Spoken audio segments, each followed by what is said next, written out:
Salut mes petits bichons, c'est Laurent Jacquet pour Laurent Jacquet Vidéo Show LJVS. J'espère que tu vas bien. Aujourd'hui, c'est la suite du tuto Zinguerie.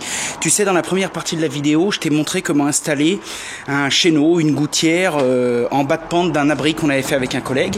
Donc bon, pour l'instant, t'as vu, je commence à te montrer des trucs cool, des trucs à t'apporter. Là, on fait pas de la zinguerie à 8 mètres de haut avec des longueurs de 12 mètres. Pour l'instant, c'est cool. Mais du coup, ça t'apprend les bases. On s'en était arrêté au chéneau. Aujourd'hui, je vais te montrer comment on fait ça. Magnifique descente. Ça a quand même plus de gueule qu'un truc en PVC. Allez, à toutes!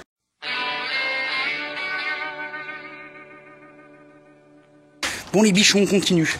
Alors tu vois, le deal c'est le suivant. Le deal, tu vois, c'est en haut, on a mis notre longueur de chenot et donc on a une naissance. Donc l'eau, quand il va pleuvoir sur ce toit, elle va descendre et ça va débarouler là.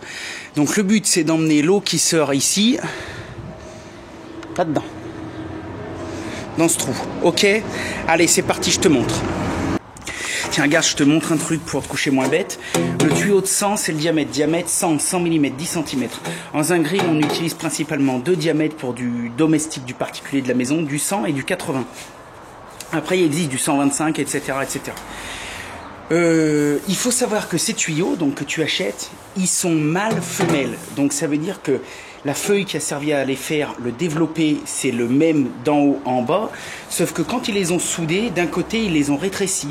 Et donc, il faut savoir, sur une longueur comme ça, tu vois, quel est le côté le plus petit que l'autre. Alors, il n'y a pas besoin de sortir un mètre, puisque du fait qu'ils ont laissé les languettes exprès, ça sert à ça. Donc, tu vois, de ce côté-là, ici, tu constateras que là, tu vois, il y a une languette. Tu la vois, cette languette. Cette languette, elle fait à peu près 1,5 cm. D'accord? Maintenant, on va regarder de l'autre côté. De l'autre côté, tu vois, il y a aussi une languette. Je sais pas si tu la vois, elle est là en bas. Et tu vois, elle, par contre, elle fait que 4-5 mm. Je sais pas si tu la vois bien. Ouais, tu dois la voir. Donc ici, la languette, le recouvrement fait 4-5 mm, alors que l'autre côté, il fait 1,5 cm. Ça veut dire que là, la feuille, elle a été moins serrée que l'autre côté. Donc ça, c'est le grand côté, et l'autre, c'est le petit. Femelle et mâle. Ok, ma caille. Donc, papa dans maman, en zinguerie, il faut toujours que le mâle rentre dans la femelle. De haut en bas. Normal, parce que si on faisait l'inverse, l'eau, elle coulerait. T'imagines que là, si je veux pas que ça fuit, il faut que le tuyau qui vient du haut, il faut que je le mette dedans. Si je le mets dehors, ça fuit. T'es pas bête, hein? Bon, alors donc, on va se débrouiller pour que le grand côté soit en haut, pour qu'on puisse venir mettre quelque chose dedans.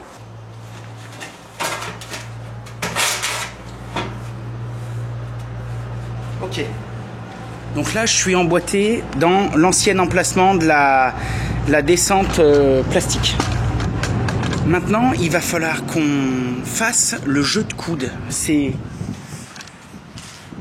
niveau pas débutant, mais bon, je te montre. Bon, alors tu vois, le jeu de coude. Alors, il existe deux sortes de coudes. Là, vu que c'est pour la vidéo, et puis bon, ça va pas mal, j'ai pris des coudes tout soudés. Des coudes qui sont déjà soudés. Donc tu vois, c'est du diamètre 100. Et pareil, d'usine, il y a un côté mâle, un côté femelle. La preuve, tu vois, là, le côté où c'est marqué 100, c'est le côté femelle. Et donc, si je le mets dans l'autre, hop, ça rentre. Ok, si je le mets là, hop, ça rentre pas. Là, hop, ça rentre. Ok. Donc, femelle toujours en haut. Et mâle toujours en bas. Donc, il existe des coudes, si tu veux, qui sont coupés et qu'il faut souder, il faut façonner. Les trois quarts du temps, je mets ça parce que des fois, c'est une habitude d'abord que j'ai. Et puis, des fois, bon, ça va pas mal de pouvoir faire un réglage. Maintenant, ça va super bien quand même et j'en mets quand même de plus en plus. Donc, ça, hop, dans la naissance. Et ça,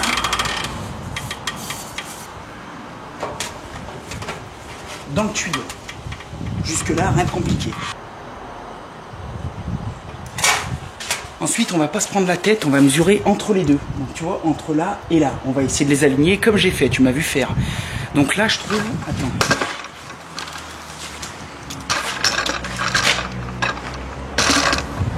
Tiens, regarde, tu vois, je te montre un petit peu mieux. Donc ensuite, une fois que ça, c'est à peu près dans l'alignement, je vais remonter un petit peu le truc et je vais essayer, tu vois, de mesurer entre les deux. Donc là, tu vois, je trouve, ouais, allez, on va dire 28, d'accord? 28. Je sais qu'il me faut à peu près 3 à 4 cm d'emboîture de chaque côté. Donc on va dire 4. Au pire, on le recoupera. Vaut mieux qu'il soit un peu trop long et qu'on le recoupe. 4 ici, ça fait 8.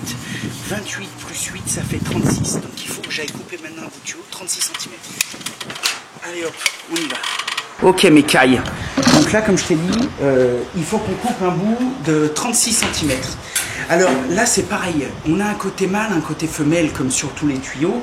Donc je pourrais prendre un tuyau neuf, le mettre d'un côté, etc. Le problème qu'il y a, c'est que si à chaque fois que j'utilise les mâles et femelles des tuyaux, au bout d'un moment, je vais avoir plein de chutes qui vont me servir à rien.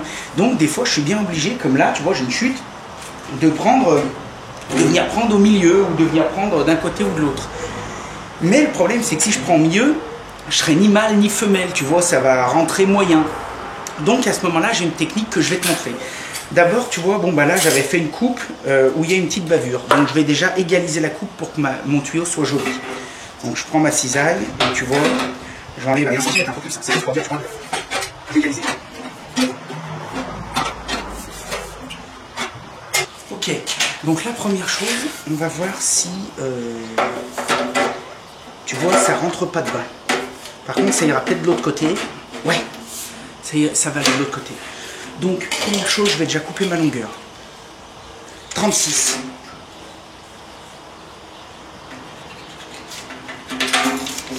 Ok. 36. Alors, pour couper, j'ai deux solutions. Soit je peux prendre la scie, soit sinon, j'ai une petite merveille. Au moment où je fais la vidéo, je ne sais pas si je te l'aurai déjà présentée ou si je vais te la présenter, mais en tout cas, je l'adore.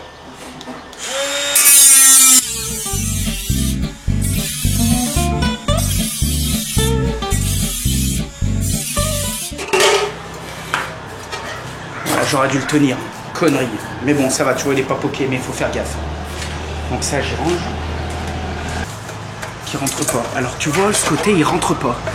Normal, parce que là, le diamètre, il est pas bon. Donc celui-ci, il faut que je l'ouvre. Pour l'ouvrir, il y a une technique super bien de zinger. Tu prends du S39 là, tu sais le produit là. T'en mets dessus là, le décapant. Ensuite, alors au début tu vas un peu galérer, moi je maîtrise, mais ensuite tu vois, tu vas venir avec ta main serrer le tuyau et tu vas dessouder.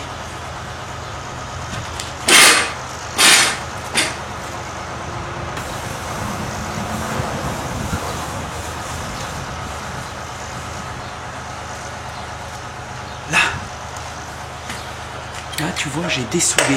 Ça, c'est du putain de bon boulot, ça. Tu vois, regarde, là, j'ai dessoudé le truc. Et du coup...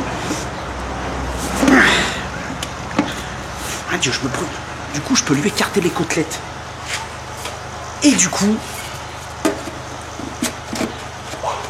Et ben, celui-ci...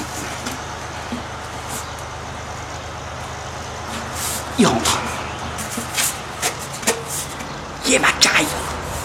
Ok. Mon jet de volet, il est fait. À partir de maintenant, je vais rien souder du tout. Je vais représenter l'enfant à sa mère et je vais faire des marques aux endroits qui m'intéressent.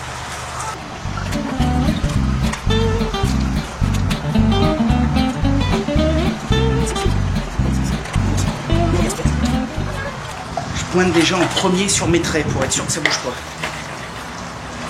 Un petit peu de... truc. Là. Ça c'est du vrai boulot les mecs. C'est du vrai boulot d'artisan, de passionné ça. C'est pas du boulot de coller des bouts de PVC ça. Coller des bouts de PVC, j'explique à Dédé et la Jeannette, 5 minutes ils savent faire. Bon regarde.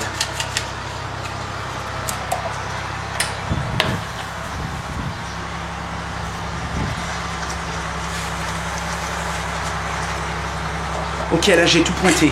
Maintenant, comme pour la naissance et comme pour le reste, on va souder.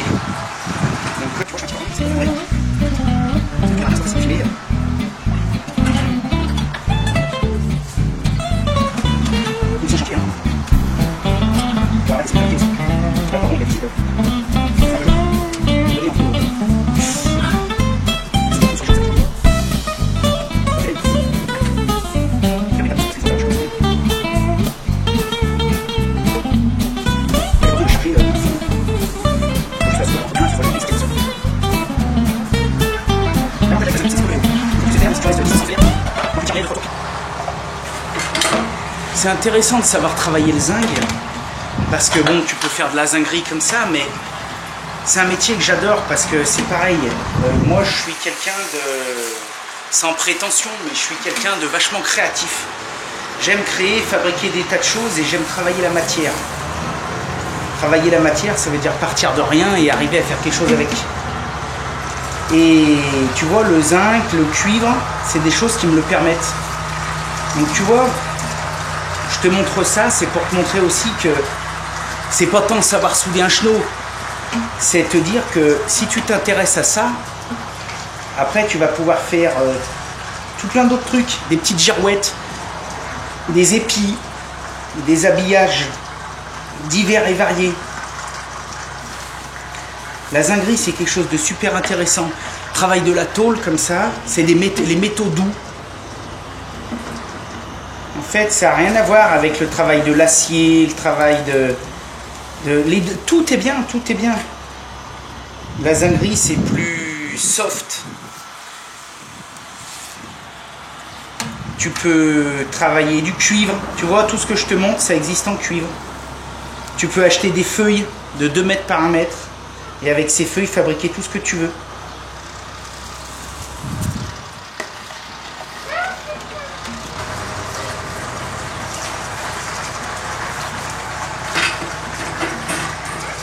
Regarde ma caille, la soudure là.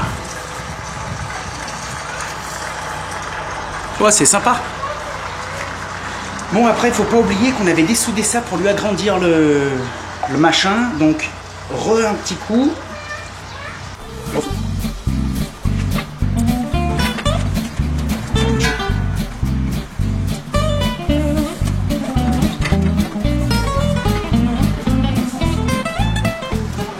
Je vais le mettre en 11,5 cm. Là, je sais que je suis à peu près à 43 par rapport à l'autre. Voilà. Hop. Donc ici, on va mettre un collier. Collier de zinguerie. Tout ce qu'il y a de plus simple, en zinc, bien sûr, avec une patte à vis. Patte à vis, c'est ça. Et une cheville de 8.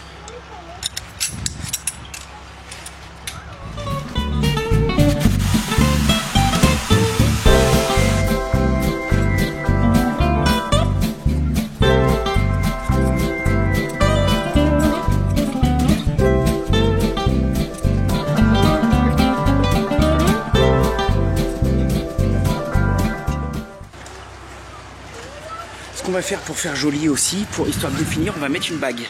D'accord? Alors ça, c'est purement esthétique. Tu la mets pas. Moi, j'en mets tout le temps parce que j'aime quand tout est beau. Joli chat à chaque heure. Donc, j'en existe des simples, des doubles, comme tu veux. Donc, la bague, tu la mets sur le tuyau. Hop. Ensuite, tu mets papa dans maman. Tu mets ça comme ça.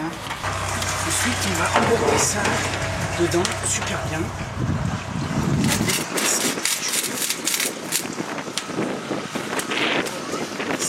Super bien, tu vois, là, ça se déboîte, mais on s'en fout.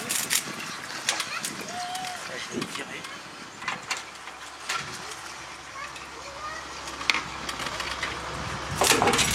Là, tu renvoies tout nickel.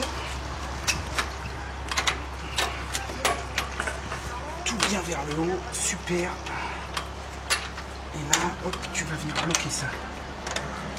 Et en fait, du fait que tu vois, il est tenu, il est vraiment monté là, t'as même pas besoin de le rifter, ni rien. Là, il bouge pas, il tient nickel.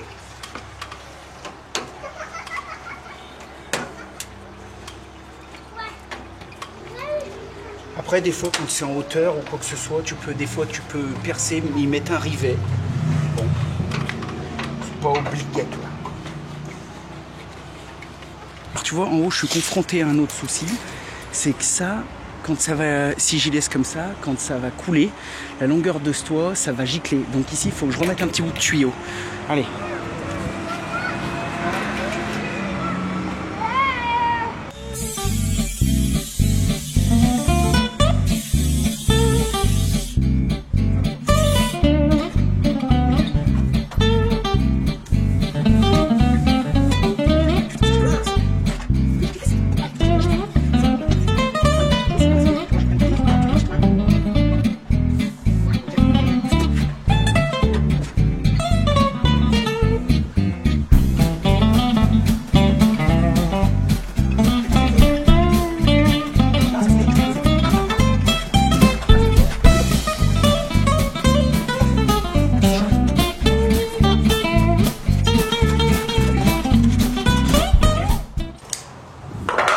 Allez, ensuite je vais te montrer. Lui par contre on va y mettre une petite vis autoforeuse. Allez, la macaille. C'est agréable la zinguerie quand il fait beau. Alors, donc tu vois, hop. Voilà, putain, regarde-moi ça. Et ça c'est du putain de bon boulot. Alors tu vois, là, regarde, quand le grand chenot va se vider, hop, il va tomber là. C'est suffisamment, il y a suffisamment d'espace pour pas que ça bouche. Et c'est suffisamment enfoncé pour pas que ça déborde. Bref, c'est du boulot super bien, quoi. Et là, après, tu vois, j'y mets une petite vis autoforeuse, pareil, Galva. Un truc qui rouille pas. Me fait pas de la merde.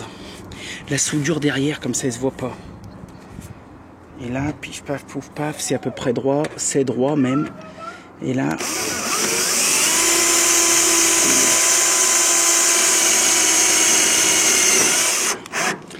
Là, par contre, ici, tu vois, je mets une petite autoforeuse, comme ça. Il bougera jamais.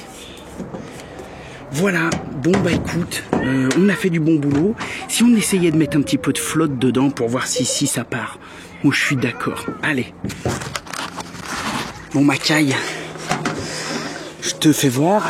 On y fout de la flotte. On voit si la pente elle est bonne. Allez.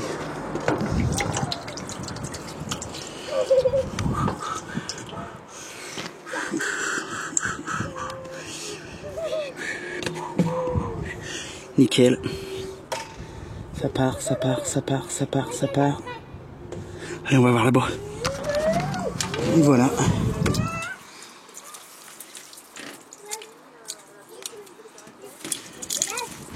Nickel. Bon les petits bichons, ça y est, j'ai fini mon petit tuto zinguerie que je voulais te faire voir. Donc bah t'as tout vu, t'as vu la pose des brides, la préparation des chéneaux, la pose des chéneaux dans le tuto, dans le premier tuto. Tu peux aller voir si tu l'avais loupé. Et dans ce tuto que je viens de finir, eh bien toute la présentation et la mise en place d'un tuyau de descente. Donc voilà, je suis content de t'avoir montré ça, j'espère que ça t'a plu. Et puis comme ça au moins tu vois un peu le travail qu'il faut faire pour arriver à faire ça. Puis bah écoute, à la prochaine pour des prochains tutos, pour des prochaines vidéos matos, pour tout plein de trucs, des conseils, etc. Je te remercie, je vous remercie tous de me suivre de plus en plus nombreux. Vous pouvez cliquer, vous abonner, partager, mettre des énormes pouces bleus tout défoncés et puis en parler autour de vous, me rejoindre sur Facebook, sur les réseaux sociaux. En tout cas, moi je vous adore, je vous dis à très vite. Allez, à bientôt mes petits bichons, bye.